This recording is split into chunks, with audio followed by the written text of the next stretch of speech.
STACEY KIRK Last updated 0500, October 8, 2017. The centre-left picked up 2 seats, while National has lost 2 seats. Opinion: this changes nothing. The parliamentary seat swap that comes with the final count of the special votes gives the left more breathing room to form a stable and secure government should they be the lucky recipient of NZ First Leader Winston Peters' good grace. Labour leader Jacinda Ardern will be grateful for that, as it does strengthen her negotiating position, but spare us the predictable cries from elsewhere on the left that a vote for change won the election. The special votes change nothing. NZ First and leader Winston Peters know what they're dealing with now, and like before, it's down to a bet each way. The results of the special votes are unsurprising, but they confirm nothing of the sort. Labour and the Greens have picked up a seat each, while National has lost 2. That means the Labour, Greens and NZ First coalition would have 63 seats, while a National's First coalition would hit 65 seats. Read more. Garmin humbled and excited after special vote wins. Special vote: Labour and Greens gain 2 seats. National loses 2. Election 2017 final results: National received 44.4% of the total vote, while the Labour-Greens bloc gained 43.2% of the vote.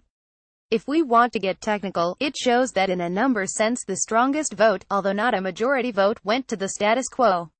National still has 10 seats more than Labour does in Parliament, and 2 seats more than Labour and the Greens put together. Riz Garman, new Greens MP, but this is MMP, and for good reason. Nothing can be characterised so simplistically, and nor should it be. The final tally of votes has confirmed what we always suspected: NZ First has a 5,050 call to make. Neither option that would emerge as the final outcome of government negotiations would be any more or less legitimate than the other. But there is one thing that's been kicking around since election night that struck me as empirically wrong: the idea that a specific motivation to change the government can be attached to every vote that wasn't for National or ACT is ridiculous.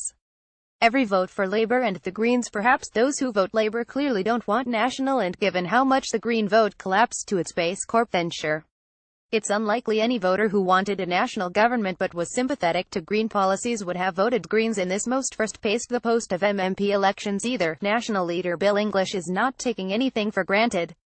He points out National still retains a 10-seat advantage on Labour and 2-seat advantage on the left bloc. But he's as aware as the rest that MMP doesn't necessarily work like that. But the vigor with which National voters have tried to push the unworkable Teal deal would suggest there are some National voters who may have at least flirted with voting Green in the past. There is no way that any pundit can knowingly declare that NZ First voter is ultimately against a fourth-term National government. Those that do, are talking solely from the left side of their mouths. If there truly was a hard vote for change, then the left would be touting that there was a clear vote for Labour government. Of that, we know there wasn't. Labour leader Jacinda Ardern is equally cautious.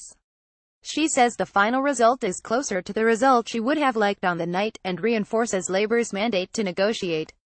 In this scenario there is no greater moral obligation to go with one side or another.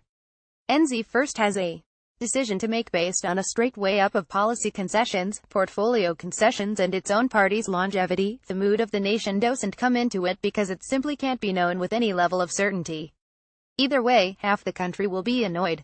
It's anyone's game now, as it was anyone's game the day before yesterday. And anyone who claims to know which way NZ First voters, caucus members or Peters himself, is leaning, is foolish at best. Comments on this article have been closed. Sunday start times.